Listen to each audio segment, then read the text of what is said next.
Well, welcome to the Unstuck Church podcast. I'm Sean Bublitz, Managing Director here at the Unstuck Group, and I'm here with my co-host for this series, Jonathan Smith. Over the last 2 weeks, we've been building something. In episode 1, we talked about the volunteer bench and why it's too lean in most churches. Last week, we got into the volunteer leadership pipeline, how to identify volunteers with leadership capacity, and what it looks like to develop them intentionally through 3 levels: volunteer, team leader, and coach. Today, we're taking the final step because all of that volunteer development, as important as it is, only pays off in the long term if you know how to develop your staff leaders well too. And that's what this episode is about. How do you identify the leadership capacity of every person on your team? How do you develop them intentionally towards the highest level that they're actually wired for? And how do you build a staff culture where leadership development isn't just a one-time event, it's just how you do things as a church? So, Jonathan, as you've been with me for this series, I'm just curious, what stands out most to you through the first 2 weeks of our conversations? Well, I think what stood out to me, Sean, was how much the conversation has been about seeing, right? Seeing the volunteer bench honestly, seeing people in your church who have capacity, maybe that hasn't been named yet, seeing the gaps where they actually are versus where maybe I assume they are or feel they are. Yeah. And as we mentioned last week, it's kind of moving from intention to attention. What gets noticed gets energy, and what gets energy, it moves. So I just want to pat everyone on the back who kind of committed to journeying with us over these last 2 weeks, because you're drawing your attention to building a volunteer bench and a leadership pipeline. And that's going to produce energy, at least leadership energy, organizational energy in the right direction. Love that.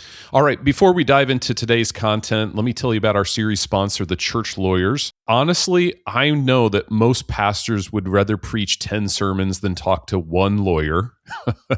But the good news is the Church Lawyers actually know and speak your language. This is a law firm that serves thousands of churches of all sizes and denominations throughout the United States. They handle everything from church bylaws and employment issues to real estate transitions. They come towards the work with you with no judgment. They won't use legal jargon. They just have practical, sound legal advice. So you can check out their free, useful resources and affordable membership options if you go to thechurchlawyers.com. All right, Jonathan, so here's the tension I want to name right at the top of today's conversation. And it's one I hear from church leaders constantly, quite honestly. Where do we find great staff leaders? We need them, and we need them now.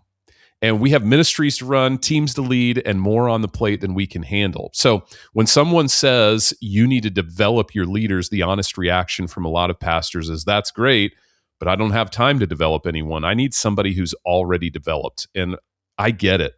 The pressure you feel, especially in a growing church, is real. Here's the problem with that approach.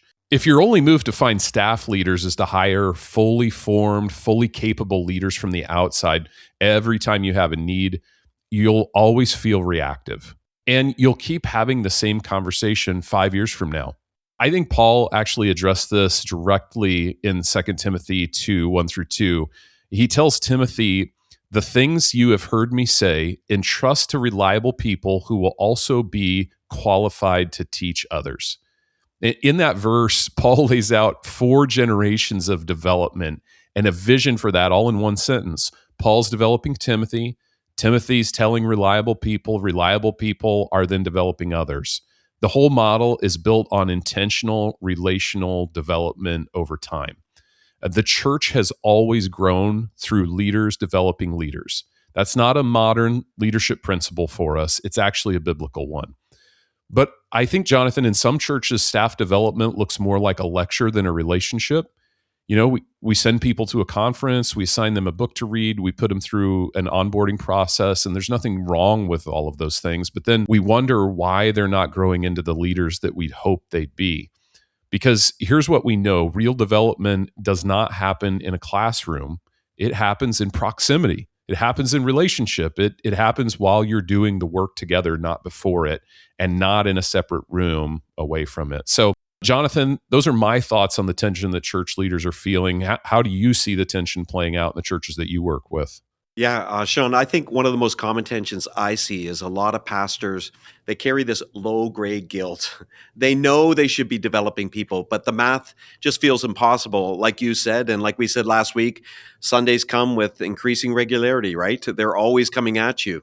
But here's the trap, that idea that I just need someone already developed, a ready made package right there. There's an interesting author, Boris Grossberg. He's a professor from Harvard Business School. He spent years studying what happens when companies hire star performers or kind of ready made performers away from the competitors. And he tracked over 1,000 top performing Wall Street analysts who switched firms. And you'd assume a star is a star, right? You bring them over, plug them in, and they keep producing. And he found it was almost exactly the opposite, that when stars changed companies, their performance dropped and their team got less effective. And I think this is the part I missed because I've done this. I'm guilty of this very thing. Here's the part I miss, and I think church leaders miss. The star was never just the individual. The success that kind of they grew from was woven into the team around them. It was the systems, the cultures, the relationships built over the years. And so in essence, you hired the fruit, but the fruit grew on a different tree. That's good. I think that's what I like about the Unstuck process is it, Yeah. we actually, especially when we're doing staff and structure with churches, we lean into kind of team culture, organizational culture, because that's the ecosystem that produces the fruit of the leaders that you're actually developing. I'm sure, Sean, you've seen this through the years. I'm guilty of it. When you hire a worship leader from maybe a big church down the road or maybe a youth pastor and they have an impressive track record, and you watch them kind of enter into your church organization and it just doesn't click. Yeah. We've all had that experience. I think we've all kind of fallen into that trap. But much to what you said, if external hiring is your only leadership strategy, you'll always be one resignation away from crisis. Someone's always coming and someone's always leaving. And sometimes on church teams, it's the people you don't want leaving, and the people that maybe you think could have another chapter somewhere else staying. Yeah, that's true. And I think that's why staffing and structure has been so helpful in our organization when you guys have come alongside us to help keep that clean. And that brings me to the second piece of what you talked about, seeing it as an event versus a flow. I think, again, I'm talking as the guilty party here. I think churches can treat it like a transaction, like you said, send them a conference, hand them a book, and you feel like, okay, check, done. Run them through the onboarding process, whatever that looks like. But all of those things, and I do believe in reading books together. I believe in those kind of team formation moments where you teach and all of those things. Those events don't form leaders. I think what you said is true. Relationships do. And just look at how Jesus did it. He didn't run a 3-day intensive for the 12. He lived with them. Yeah. They watched him heal. They tried it. They got it wrong. He corrected them in real time.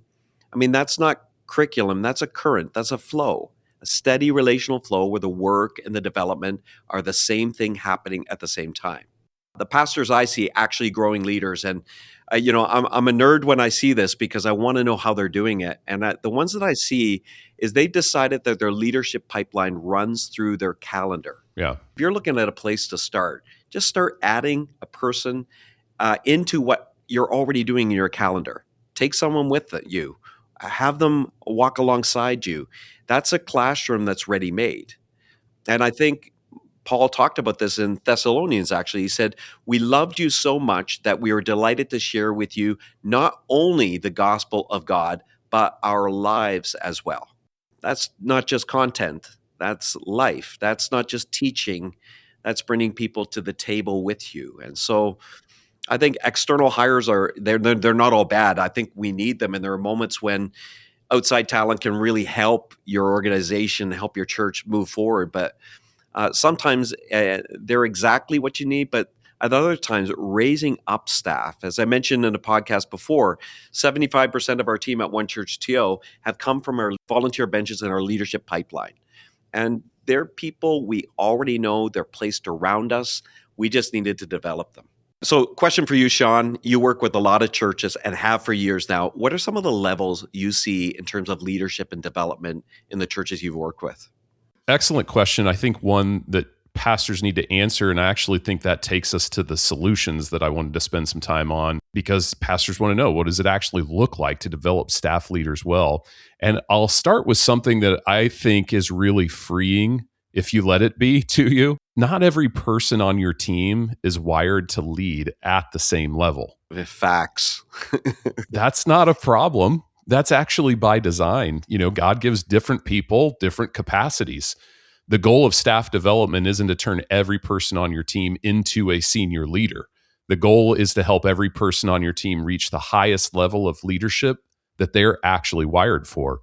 So let me talk through the 5 leadership levels that we've identified, because I think having this framework changes how you see every person on your team. The first level, and I'm talking about staff here, the first level is the individual contributor.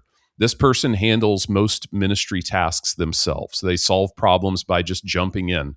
Their win is direct ministry impact, and they love being needed and seeing immediate results. And that's genuinely valuable.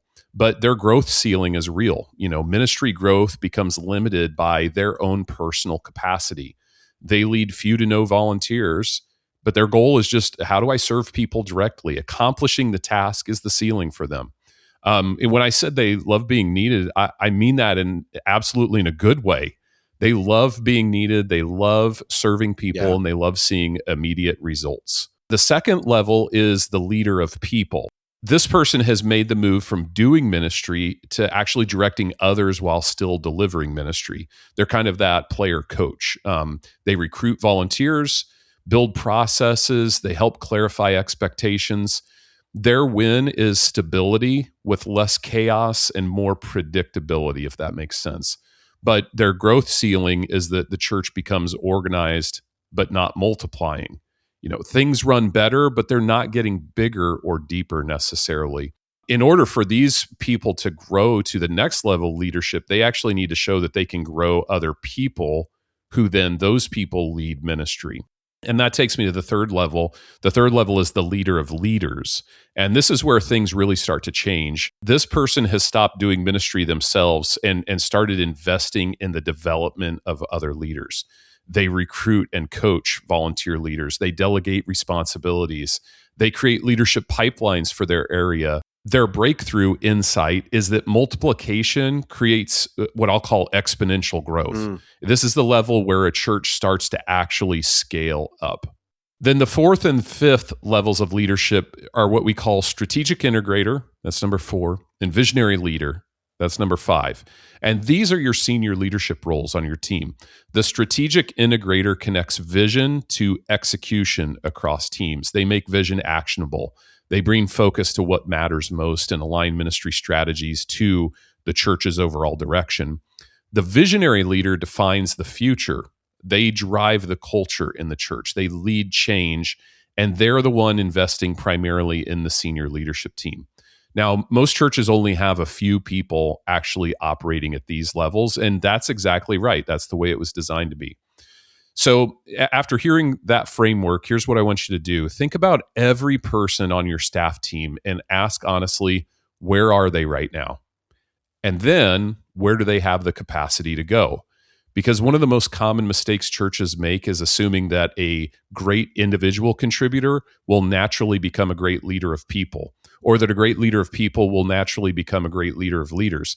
Those transitions require different skills, different mindsets, and intentional development of those people. They don't just happen because someone's been around long enough. And here's the point that I want to make sure I don't skip over. If you're only developing your male staff leaders, you're leaving half of your leadership potential on the table. Women on your team have the same capacity to grow through these levels. And the way that you develop them well is the same way you develop anyone well, relationally, in proximity with them, while doing the work of the ministry together. And don't build a development culture that accidentally excludes half of your team. Jonathan, you lead this in your local church. What would you add to this framework? First, maybe before I even add anything, I just want to clarify, because I think you just dropped some great wisdom for all of the pastors that are listening. And I think it's implicit in what you said, but it's worth pulling out that the levels are not a value statement. I mean, a level 1 individual contributor is not less valuable to the kingdom than a level 5 visionary leader. Exactly. They're just differently wired, and you do need them. And I think as the levels go up, it's almost like a pyramid. There's less and less people probably equipped to be at certain levels, but these people are so necessary. And one of the gifts you can give your staff team is freeing them from the assumption that they have to keep climbing to be useful or valuable. And I remember I had a staff member, valuable level 2 leader, valuable, just exceptional directing people, a brilliant player coach, involved in the trench, coach, loved serving people. And the assumption, partly mine, partly theirs, was that their natural next move was level 3, leading others, coaching coaches. And we tried it and it didn't work. And they were the one that actually came to me, which was interesting. And they said, listen, I don't think this is me. Oh, that's great. Yeah, it was really neat because I think they were feeling a lot of undue pressure, not because the role was too much, but because they weren't designed for the role. And they were trying, but they were wired to work with people, not one step removed from them, kind of thing. And so I'd say I'd add to the framework. Your job as a senior leader is not to just push people up the levels; it's to help people find the level they're wired for and thrive there. Some people will move up, some people won't. And that's not a failure to be solved. That's a person to be honored.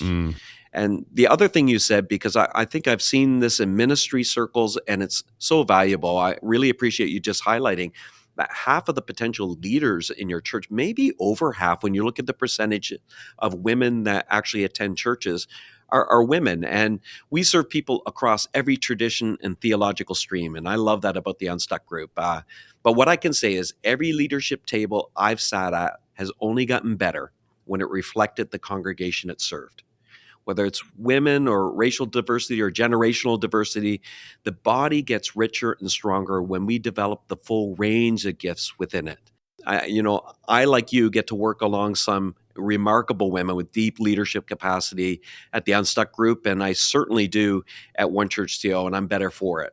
So theologically, it doesn't matter where you land. Just be generous and find ways to develop all the people that God's entrusted you to care for. So I'll ask you maybe a follow-up question because I'd love to hear it from your side. When you think about your own development as a leader, what it actually looked like, was there a moment when someone named something in you or stayed close, stretched you, challenged you, pushed you maybe to jump a level? I actually think my story is similar to a lot of people's stories. Somebody took a chance on me as a young leader. Right. And hopefully they saw something in me at that time, but they certainly took a chance on me. One of my early ministry roles as a 20-something was in a large multi-site church at a campus of about 2,500 people. Wow. I was way out over my skis in terms of my age matching my position, Jonathan. But I had a campus pastor who believed in me.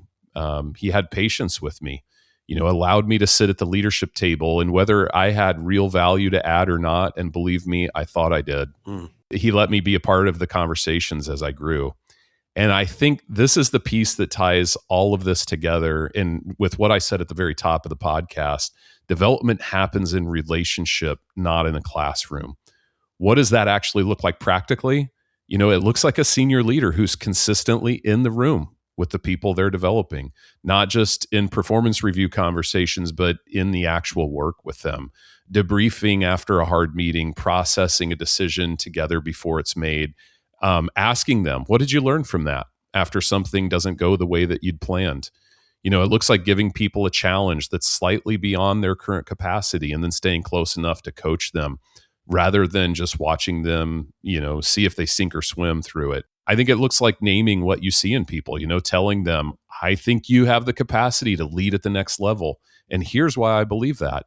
Most people have never had a leader say that to them. And when they do, it changes something within us.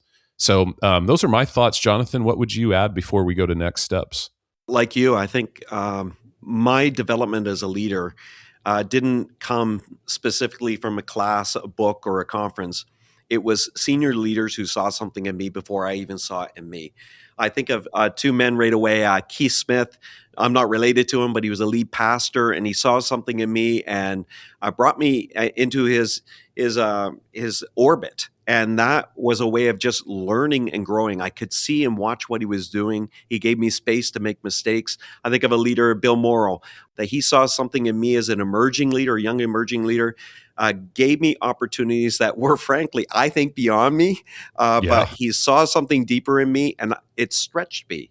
And they gave me those responsibilities that moved me. And I got to stay close enough to them to catch what they were dropping, but also they caught some of the things that I dropped accidentally in that process. So I think that was the whole curriculum. I think it's a little formula, naming that, what you see something in them, give them a responsibility. So naming plus responsibility plus proximity.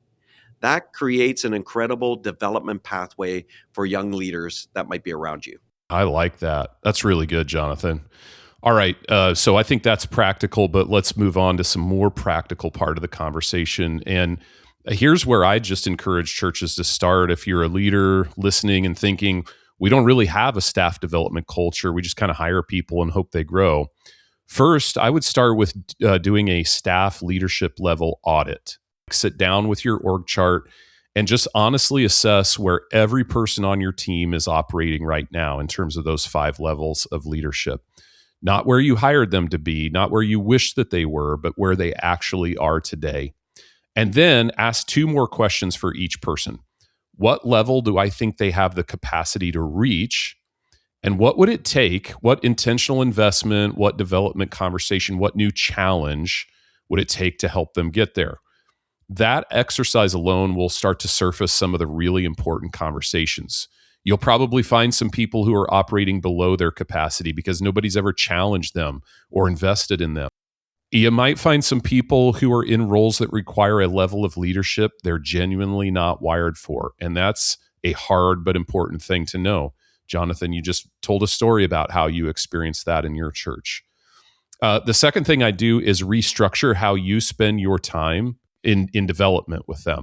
So if most of your investment in your team is happening in staff meetings and annual reviews, that's not a development culture. That's just a management culture. That's gold. Development of people actually happens in the margins. It's in the one-on-one conversations, in the debrief after the hard conversation you just had.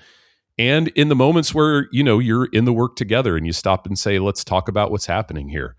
You can practice the time-tested process of I do, you observe, I do, you help, you do, I help, you do, I observe, and then release someone for leadership. Third, and this one's for the senior leaders listening today, you have to model it from the top. Your staff will develop other leaders to the degree that they see you developing leaders. If leadership development is something you talk about, but you don't practice personally, it will never become a culture, because what's true is the culture flows out of who you are and what you value. Jonathan, anything you'd add for leaders who are trying to figure out where they actually start with all of this? One of the ways you can just personally, if you're a pastor and you're thinking, like, how do I just personally start modeling this? Start with one person.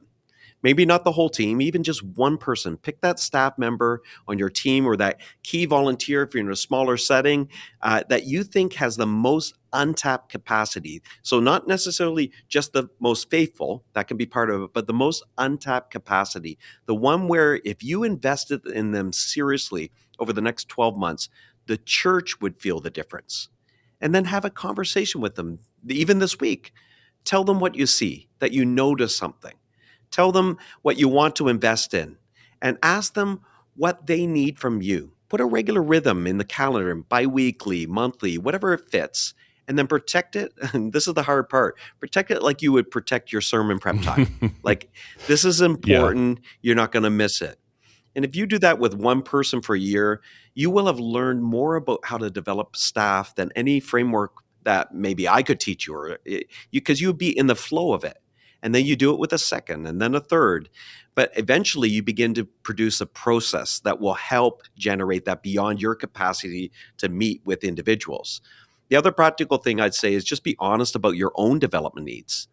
The pastor who develop their staff best are the ones who are still being developed themselves. Oh, that's good. We can't take people spiritually places we haven't been. We know that. And it's the same with our leadership. If you've stopped growing, your team will stop growing. So find someone who's further down the road than you. Let them speak into your life the way you speak into your teams. And I don't think that's a luxury. I think that's part of our job as leaders and pastors. And the thing I want to avoid for pastors listening is the trap that I'll start developing my team once things settle down, because I think I'm guilty of that. Things are constantly moving. And I think when we get a pocket, but that pocket never seems to come, right? Right. When we get that margin, you have to make it. You have to protect it, because ministry doesn't settle. The only way to get on the other side of a busy season to develop the people who will help you carry it is start now, start small, start with one. That's so good.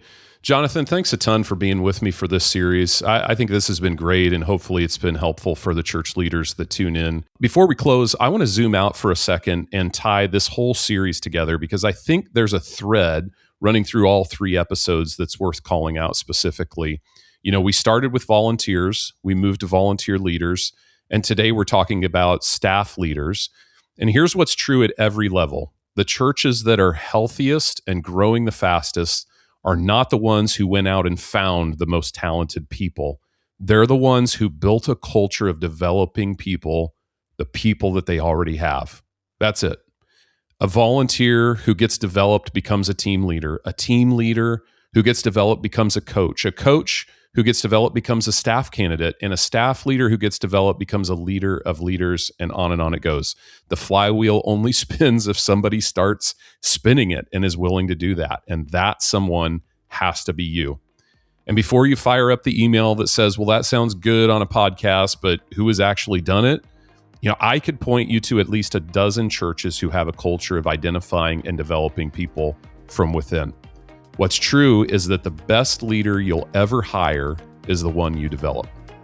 So if this series has been helpful for you, I'd love it if you'd consider leaving us a review on your preferred podcasting platform. It genuinely helps more church leaders find the show.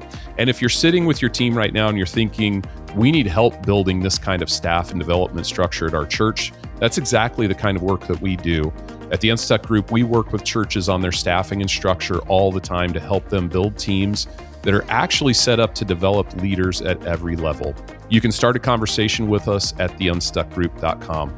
Thanks for being with us for this series. We'll see you next week, where we'll start to review this quarter's data from the Unstuck Church Report.